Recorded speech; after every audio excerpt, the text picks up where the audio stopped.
Iya, jadi pertanyaan pertama dari Ibu Maimunah tadi terkait dengan waktu sholat malam. Waktu salat Ya. malam batasnya. Jadi sholat malam yang terbaik itu adalah dilakukan fi thuluthul lail al-akhir, sepertiga malam terakhir. Intinya bahwa kalau kita umpamanya, taruhlah umpamanya malam itu kan sekitar berapa jam kita anggap. Kalau 12 jam lah, 12 jam lah kita taruh malam itu kan.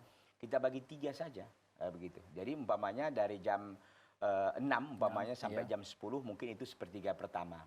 Dari jam 10 mungkin sampai jam 2 ada sepertiga yang kedua.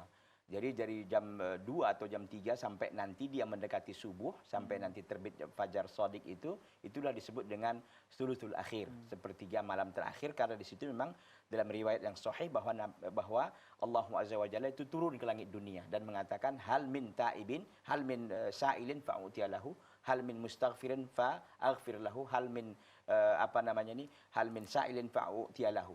Artinya bahwa keutamaan kita melaksanakan sholat malam khususnya di sepertiga malam terakhir itu adalah keutamaan yang sangat luar biasa. Jadi waktunya itu sampai mendekati masuknya waktu subuh, Sampai mendekati waktu subuh. Yaitu terbitnya fajar shadiq.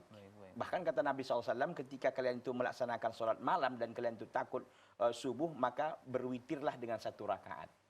Nah, kalau memang kita takut nanti nggak cukup, kita mau witir 3 umpamanya, takut nanti karena waktunya sudah dekat, apalagi sekarang ini kan alhamdulillah kita sudah bisa mengukur dengan baik kan.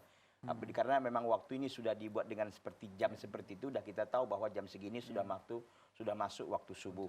Demikian. Jadi intinya bahwa ketika mau mendekati subuh, disitulah berakhirnya waktu sholat untuk sholat malam. Itu pertanyaan yang pertama.